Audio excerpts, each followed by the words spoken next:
ये शरीर, ये पूरा जीवन, और मुझे ये जीवन बार बार मिले। मैं मोक्ष नहीं चाहती, मैं मुक्ति नहीं चाहती, मैं बार बार जन्म लेना चाहती हूँ और अपनी श्री किशोरी जी के चरणों की अनुरागिनी बन करके ही जन्म लेना चाहती हूँ कि जब भी जन्म लूं आपके चरणों की ही दासी बनूं।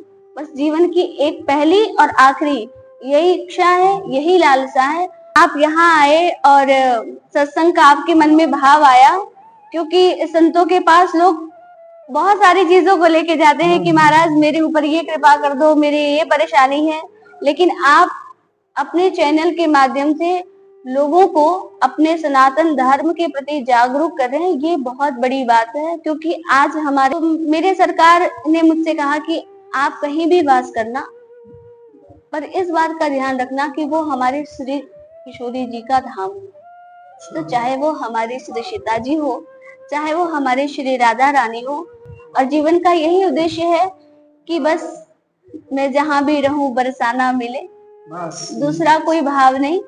इसी भाव से मैं यहाँ पे रहती हूँ। और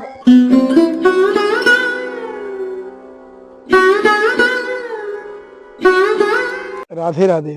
आप सभी भक्तों को कोटि कोटि प्रणाम।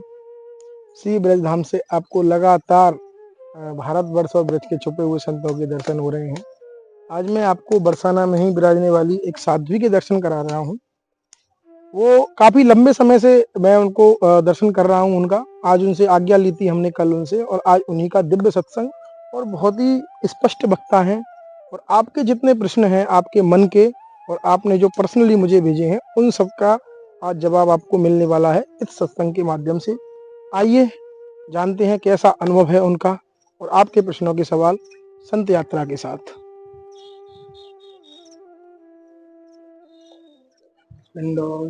श्री राधे। देखिए, हमने जिनके बारे में आपको अभी बताया था थोड़ी देर पहले, वहीं हम पहुंच चुके हैं। यहाँ ये श्री बरसाना धाम में ही एक आश्रम है, वहां पर विराजती हैं अभी, और इनसे जानते हैं कैसा अनुभव है। आइए। राधे राधे प्रभु जी।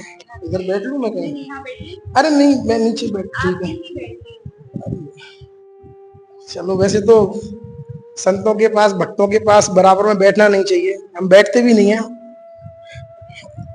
पहले तो आपको कोटि कोटि आभार कि आपने घड़ी दो घड़ी हमको दिया हरि नाम के लिए।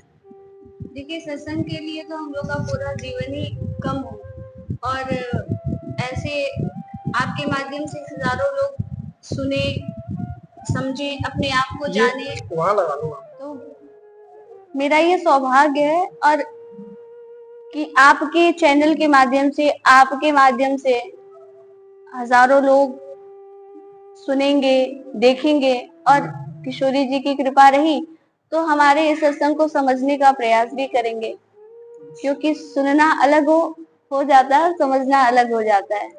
जैसे जानने वाली बात अलग और मानने वाली बात अलग। तो सत्संग जो है वो सार्थक तभी होता है जब लोग सुने भी और साथ साथ उसको समझने का, मतलब अपने जीवन में उतारने का प्रयास भी करें। और हमारा तो यही उद्देश्य है प्रभु। मैं तो आपसे ये पूछना चाहूंगी, मुझसे? जी जी बिल्कुल, कि चूंकि आप गृहस्थ लाइन में हैं, गृहस्थ जीवन में हैं, व्यस्त जीवन में हैं, क्योंकि ऐसे ही हमारे बाबा जी ने कहा है, गोस्वामी जी ने, कि गृह कार्य स्नाना जंजालाते अति दुर्गम शैल विशाला। और इस कलिकाल में तो प्रभु आप देख ही रहे हैं, और उसके बावजूद, गृहस्थ जीवन में होने के बावजूद, आप ये जो अपना चैनल चला रहे हैं, या मैं ये कहूँ कि एक एक करके आप संतों का साक्षात्कार करवा रहे हैं, संतों का दर्शन करवा रहे हैं, जहाँ की बहुत सारे वृंदावन में, बरसाना में और मथुरा में रहने वाले लोग भी जिन संतों का प्रायः दर्शन नहीं कर सकते या नहीं कर पाते, या जिनको नहीं जानते, उन तक भी आप पहुंच करके और बड़े सहजता के साथ उनका मार्गदर्शन करवा रहे हैं, उनका सत्संग सुनवा रहे हैं, उनके आशीर्वचन दिलवा रहे हैं। तो ये जो भाव आपको आया, क्योंकि चैनल तो बहुत सारे लोग चला रहे हैं, लेकिन आपने जो चैनल खोला और जिस मोटिव को लेके, जिस उद्देश्य को लेके आप चल रहे हैं, ये भाव आया कहाँ से आपके भीतर कि मुझे ऐसा करना चाहिए? बहुत सुंदर विचार है। देखो, पहली बार हो रहा है कि मैं संतों के पास जाता हूँ तो मेरे प्रश्न रहते हैं। अभी इन्होंने पहले ही प्रश्न मुझसे पूछ डाला है कि आपका जो चैनल है संत यात्रा, वो कैसा भाव आया है। अब मुझे हंसी इसलिए आती है कि पहली बार किसी ने ऐसे पूछा है मुझसे। मैं आपको बता दूं, ठीक है, मैं इसका अवश्य उत्तर दूंगा प्रभु। ये भाव पहले तो हमारा ब्रज में जन्म हुआ है, तो ब्रज में जन्म होने का सबसे जो सबसे अच्छी बात रहती है संसार की, पूरे ब्रह्मांड की जो सबसे अच्छी बात रहती है कि यहाँ पे ना चाहते हुए भी लोग भक्ति का ABCD सीख जाते हैं। वो अलग बात है कि ABCD सीख के वो वापस आ गए या D से आगे भी बढ़े, वो डिपेंड करता है पर्सन टू पर्सन। यहाँ पे अभी ब्रज में जन्म मिला है, राधा रानी की असीम अनुकंपा हुई, तो बचपन से ही संतों का आना जाना था। घर पे माधुरी नहीं आते थे, उनके प्रति सहज ही प्रेम होता था। मंदिर जाते थे तो देखते थे कैसे संत अपना जीवन यापन करते हैं। उसके बाद कोरोना टाइम से पहले मैं जॉब में था, मैं फार्मा इंडस्ट्री में ही जॉब करता था। और जॉब करने के बाद मेरा लगाव तो था, यहीं पे लगाव था। कोरोना में मेरा जॉब भी नहीं गया, लेकिन मेरा राधा रानी की कृपा रही कि बहुत मतलब जितना प्रमोशन नहीं मिलना चाहिए था उतना प्रमोशन मिल गया। तो मेरा ब्रज में आना ही बंद हो गया था लगभग 4-5 महीने। तो एक बोलती है ना कि अंतरात्मा जो थी, अच्छी सैलरी थी, सब कुछ था, अंतरात्मा को झकझोरने लगती। जब रात को सोता था ना तो लगता था कि सबसे पहले तो भारत में जन्म हुआ, भारत में भी सर्वश्रेष्ठ ब्रज, और ब्रज में भी जो इस ब्रह्मांड का हृदय है पूरी तरह, यहाँ पे हमारी राधा रानी विराजती है श्री बरसाना धाम, और उसमें भी ब्राह्मण घर में जन्म हुआ। और कुछ पैसों के लिए तुम जॉब कर रहे हो, उस ब्रज को छोड़ के पड़े हो, उस बैकुंठ को छोड़ के पड़े हो जो देवों के लिए भी दुर्लभ है। उसके बाद उस दिन मतलब लगभग 1-1.5 महीने में सो ही नहीं पाया था। बिल्कुल सच बता रहा हूँ मैं आपको, बिल्कुल सत्य बोल रहा हूँ। मैं सोने जाता था, मुझे सिर्फ बरसाना, सिर्फ राधा रानी, इसके अलावा कुछ भी नहीं याद रहता। तुरंत ही रिजाइन किया हूँ, 1 महीने में रिजाइन कर दिया सब, उनका कुछ चाहिए नहीं। अभी जो देना है राधा रानी को, दाल रोटी इधर कम भी खाएंगे तो कोई दिक्कत नहीं है, लेकिन रहेंगे यहीं, मरेंगे नहीं। तो तब से ये स्टार्ट हुआ, और अब आप सभी भक्तों के और आप जैसे भक्तों के प्रेम से ही ये सब चल रहा है। ये तो श्री जी की अहेतु की कृपा है। वो वैसे भी वो करुणामयी सरकार है, तो वह हेतु की कृपा कर दी है कि मतलब लोग बहुत सारे यहाँ रहते हुए भी भजन नहीं कर पाते हैं, लेकिन आप तो इस चीज को दूसरे माध्यम से भी, अगर मुझे जहां तक लगता है, सोच सकते थे कि भाई हो सकता है कि इस ब्रज रज को और फैलाने के लिए श्री जी ने मुझे दूसरे जगह भेज दिया।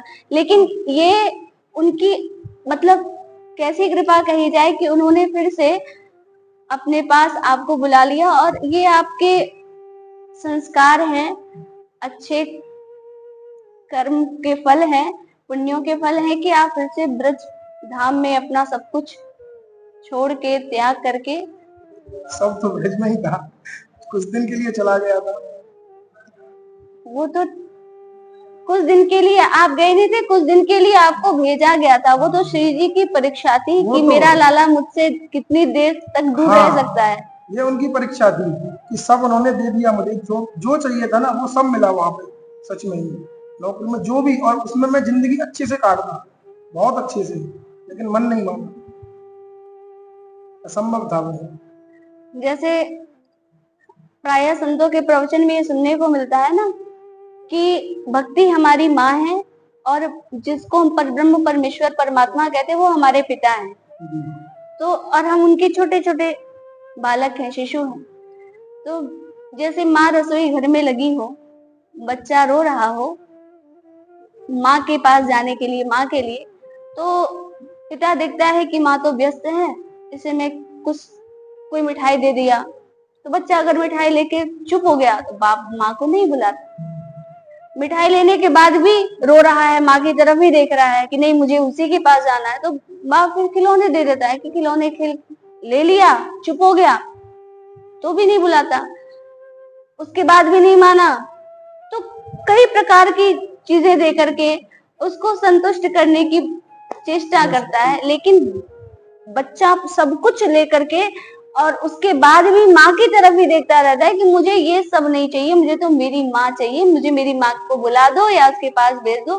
तो अंततो गत्वा पिता को विवश होकर के उसकी माँ को आवाज देना ही पड़ता है। तो ऐसे ही आपको परमपिता परमेश्वर ने, मुझे लगता है कि कुछ देर के लिए वो झुंझुना पकड़ाया कि हो सकता है कि ये भूल जाए, लेकिन आपकी राधा रानी के प्रति जो श्रद्धा थी, प्रेम था, स्नेह था, उसने आपको फिर से खींच लिया। जैसे आपने कहा ना कि ठाकुर जी मुझे तो मेरी किशोरी जी की चरण शरण ही चाहिए, ये साधन प्रसादन लेकर के। और भाई जो ब्रज में जन्म लेता है ना, मेरा कन्हैया तो उससे अपना याराना ही बना लेते हैं।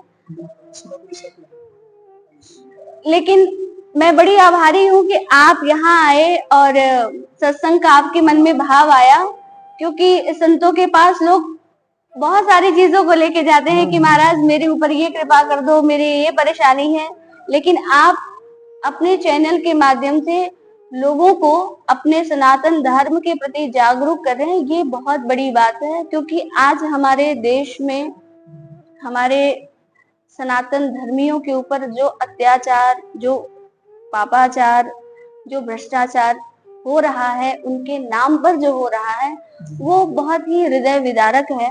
और कोई भी उससे अनभिज्ञ नहीं है कि हमारे हिंदू भाई बहनों के साथ, हमारे सनातन धर्म के मानने वालों के साथ, हमारे मंदिरों को बांग्लादेश में किस तरह से क्षतिग्रस्त किया गया, हमारी बहनों को, बेटियों को, माताओं को किस तरह से प्रताड़ित किया गया। और अगर सनातनी नहीं जागा, अपने आप को नहीं समझा, तो आने वाले समय में ये स्थिति हर जगह प्रायः देखने को मिलेगी ही। तो मैं बहुत आभारी हूँ आपका और आप जैसे जो लोग इस कार्य में लगे हुए उनका, कि वो इस माध्यम से हमारे हिंदू भाई बहनों को जो कुपथ पे चले गए हैं, कुमार्ग पे चले गए हैं, जो अपने आप को भूल गए हैं कि हम कौन हैं, हम आए किस लिए हैं और किसके माध्यम से, तो उनको जगाने का प्रयास करें। तो अब आप बताइए प्रभु। नहीं, आपने सही कहा कि वास्तविकता तो यही है कि हम सनातनी अपने स्वरूप को भूल चुके हैं। बिल्कुल सर्वथा इसमें कोई शक है ही नहीं, चाहे भाई हो, चाहे कोई बहन हो, चाहे माता हो, सब भूल चुके हैं। कुछ बच्चे कुछ हैं वो जगाने का प्रयास कर रहे हैं, जागने का तो प्रभु इच्छा है, हमें नहीं पता। अब आपने तो मेरा प्रश्न पूछ लिया, मैं आपसे पूछता हूँ। एक दो प्रश्न है जो हमारे दर्शकों के भी रहते हैं, मेरे मन में भी उत्कंठा रहती है, वही मैं आपसे जानूंगा। पहले तो आप मुझे ये बताओ कि आप ब्रज में कब से निवास कर रहे हैं, कब से वास कर रहे हैं? मुझे ब्रज में वास करते हुए आज 10 साल हो गए। 10 साल हो गए। 10 साल हो गए। तो आपका जन्म किसी अन्य स्थान का है? मेरा ऐसे तो यूपी में ही जन्म हुआ है। यहाँ पर इस स्थान पर आने की भी एक बड़ी ही किशोरी जी की दिव्य लीला है, जो मतलब अविस्मरणीय है और उसका वर्णन भी नहीं हो सकता कि उन्होंने कैसे कैसे कृपा करी और मुझे यहाँ। वही मैं जान रहा हूँ, क्योंकि जो कलिकाल चल रहा है वो सर्वथा हर जगह कलिकाल का प्रभाव है, कलयुग का प्रभाव है।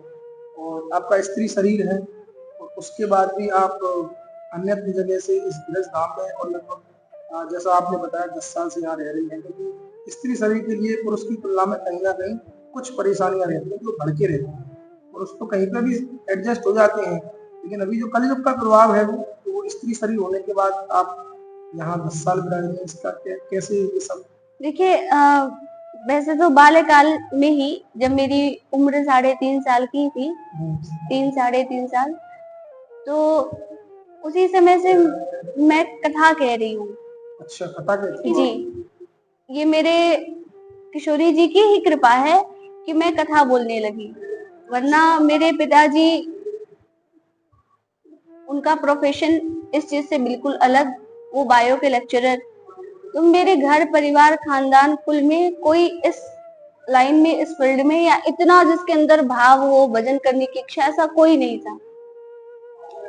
लेकिन मैं अपने माता पिता का आभार मानती हूँ कि उनके ही कृपा से किशोरी जी ने मुझे प्रेरणा दी और मैं इस फील्ड में आई।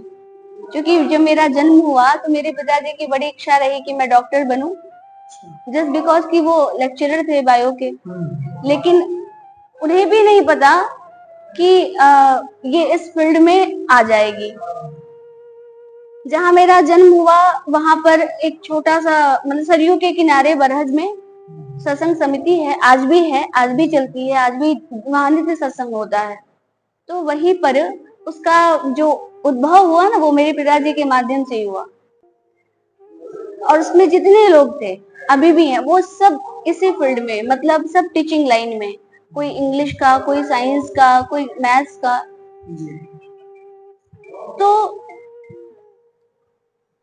वहां पर क्योंकि मैं बहुत छोटी थी और पिताजी का जो मेरे स्कूल था वहां पे वार्षिक उत्सव होता था, मानस सम्मेलन, 4-5 वक्ताओं को बुलाया जाता था। तो मैं वहां छोटी थी, मैं गई, मेरी बड़ी इच्छा हुई सबको माइक में बोलता हुआ देखकर। तो मैंने पिताजी से कहा कि मैं भी बोलूंगी। तो पिताजी ने मुझसे कहा कि तुमको आता क्या है जो तुम बोलोगी, तुमको पता क्या है?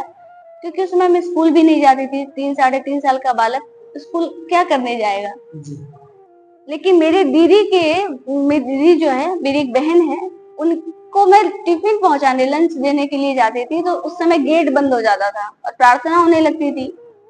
तो मैं गेट के बाहर खड़े होकर के वही प्रार्थना सुनती थी। तो मुझे वो पूरा याद था। और जब मुझसे पूछा गया कि भाई तुम क्या कहोगी माइक में, क्या बोलोगी मंच में, तो मैंने वही सरस्वती वंदना पूरी सुनाई संस्कृत में। और मेरी किशोरी जी की ऐसी कृपा, मुझे ऐसी वाणी दी कि जो संचालक थे वो बड़े प्रभावित हुए कि ना ये स्कूल जाती है, ना आप संस्कृत के अध्यापक हो, ना कुछ हो, इसको इतनी अच्छी संस्कृत बोलने आती है, तो इसी से श्री गणेश करवाओ ना, छोटी सी है। तो जब मैं बैठी मंच पर और मैंने सरस्वती वंदना की, तो जितने आए थे कथा व्यास, वो लोग बड़े प्रभावित हुए और फिर वो अपने अपने क्षेत्र में मुझे बुलाना शुरू किए।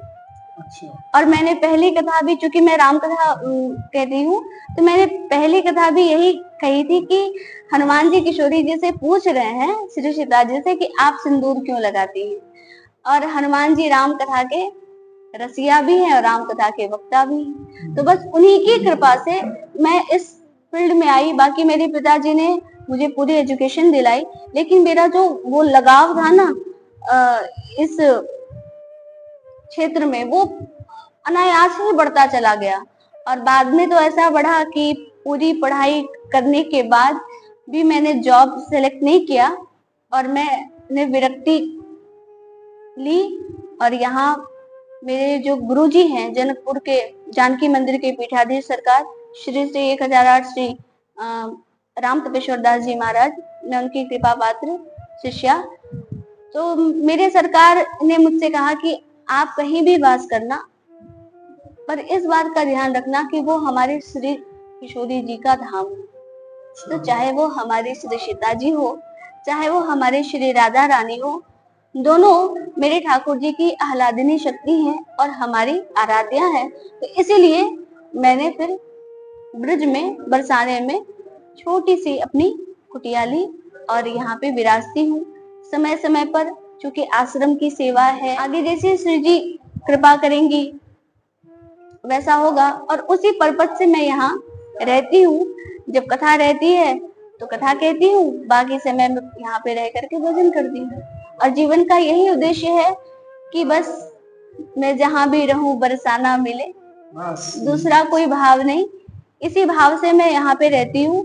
और ये शरीर, ये पूरा जीवन, और मुझे ये जीवन बार बार मिले। मैं मोक्ष नहीं चाहती, मैं मुक्ति नहीं चाहती, मैं बार बार जन्म लेना चाहती हूँ और अपनी श्री किशोरी जी के चरणों की अनुरागिनी बन करके ही जन्म लेना चाहती हूँ कि जब भी जन्म लूं आपके चरणों की ही दासी बनूं। बस जीवन की एक पहली और आखिरी यही इच्छा है, यही लालसा है।